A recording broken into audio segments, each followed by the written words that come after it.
औज़ुबिल्लाहि मिनश्शैतानिर्रजीम बिस्मिल्लाहिर्रहमानिर्रहीम। आज मैं हज़रत बाबा फ़रीद गंज शक्कर रहमतुल्लाह अलैह के कुछ उपदेश आप लोगों के बीच शेयर करने जा रहा हूँ। मैं हमें उम्मीद है कि आप इनकी इस ज्ञान से, इस तालीमात से आप फ़ैज़ याफ़्त होंगे, आप फ़ायदा उठाएंगे और इस उपदेश को अपने दिल में आप बसाएंगे। इनके इस तालीम को, इस ज्ञान को आप अपने मन में बसाएंगे और इस पर अमल करने की कोशिश करेंगे और उस पर चलने की कोशिश करेंगे। तो चलिए शुरू करते हैं। आप लोगों से गुजारिश है कि हमारे चैनल को सब्सक्राइब करें, लाइक करें और शेयर करें। आगे लोगों को भी इस तालीम, इस ज्ञान को आगे भी लोगों को पहुंचाएं। बाबा फरीद जी फरमाते हैं, किसी को भी बुरा मत कहो। बाबा फरीद जी फरमाते हैं, मैं किसी को भी बुरा नहीं कहता।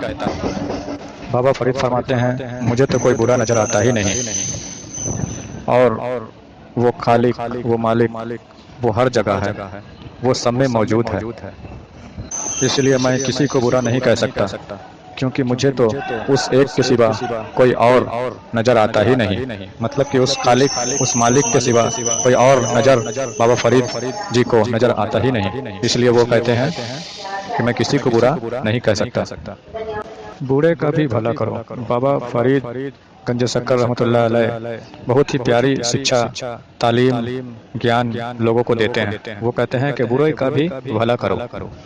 बाबा फरीद जी फरमाते हैं कि जब कोई हमारे साथ बुरा करता है तो हम उससे बदला लेने की सोचते हैं, लेकिन बदला अकेला नहीं आता, साथ में क्रोध भी लेकर आता है, जिसके केमिकल हमारे तन को रोगी बना देते हैं। हमारा तन रोगी बन जाता है। बाबा फरीद जी फरमाते हैं कि कितना अच्छा हो कि बूढ़े को बुरा कहने के बजाय उसे अच्छी राह पर लेकर आया जाए। फिर वो चाहे कोई इंसान हो या फिर हमारा खुद का अपना मन, अगर बुरा है तो उसे सही राह पर लाना, यही है बूढ़े का भला करना। बाबा फरीद जी फरमाते हैं कि बूढ़े का भी भला कर और बदले का भावना मत रख, क्योंकि ये रोग तुमको अंदर से जला देगी। मन में गुस्सा मत रख, क्योंकि ये रोग तुम्हें अंदर से जला देगी। बाबा फरीद जी फरमाते हैं, क्योंकि बुरा ना करके अगर तुम अच्छा करोगे तो तुम्हें सब्र और प्रेम और शांति तुम्हारे मन को प्राप्त होगी, तुम्हें मिलेगी। ईश्वर का मोहब्बत, रब का मोहब्बत तुम्हें प्राप्त होगी। बाबा फरीद जी फरमाते हैं कि सादा जीवन जियो, जो मिल जाए रूखा सूखा खाओ और अपने रब का शुक्र अदा करो। बाबा फरीद जी फरमाते हैं कि अल्लाह के, रब के उन मखलूकों को देखो जो पंछियाँ जंगल में रहते हैं, कंकर पत्थर, कीड़े मकोड़े, रूखा सूखा जो मिल जाता है खाते हैं, लेकिन अपने रब का, अपने मालिक का शुक्र अदा करना नहीं छोड़ते, शुक्र अदा करते रहते हैं। ऐसे मखलूकों पे, ऐसे लोगों पे बाबा फरीद जी कुर्बान जाते हैं। बाबा फरीद जी फरमाते हैं कि हम सब अपने रब को भूल जाते हैं। हमारे पास 100 बहाने हैं। कभी कहते हैं कि कारोबार से फुर्सत नहीं मिलता, कोई कहते हैं कि काम धंधे से फुर्सत नहीं मिलता, कहाँ वक्त मिल पाता है।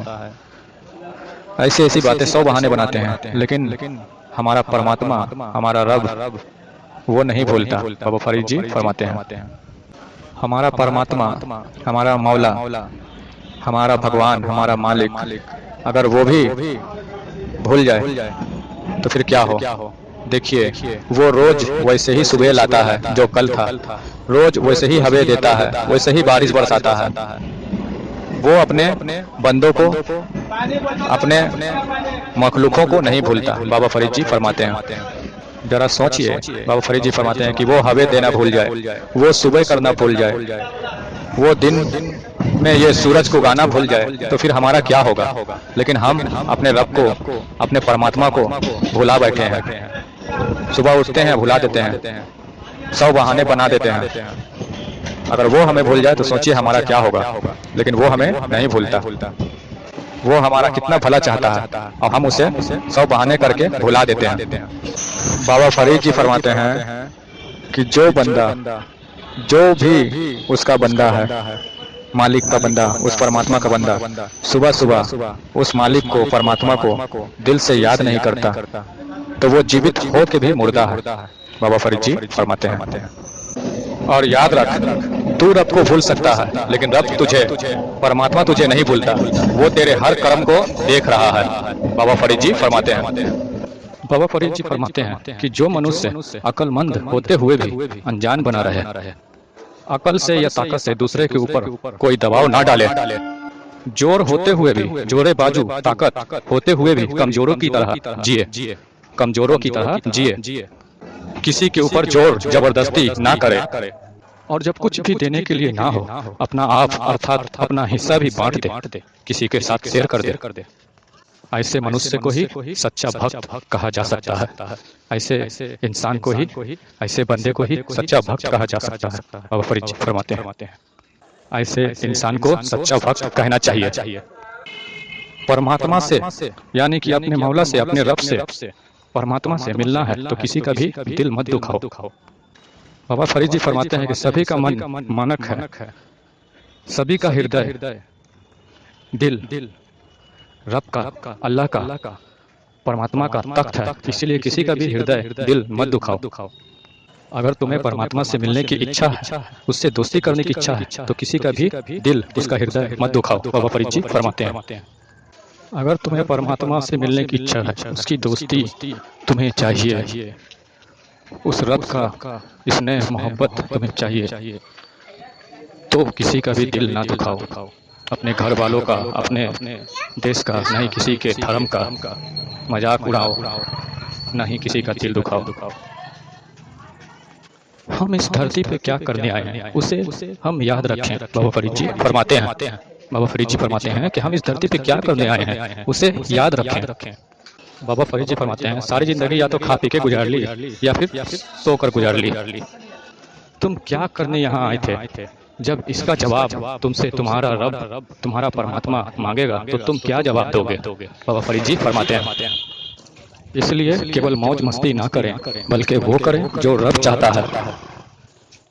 बाबा फरीद जी फरमाते हैं इसलिए केवल मौज मस्ती ना करें, अपने दौलत के गुरूर में, अपने कमाई के गुरूर में अंधे ना हों, और केवल मौज मस्ती ना करें बल्कि वो करें जो रब, जो परमात्मा चाहता है।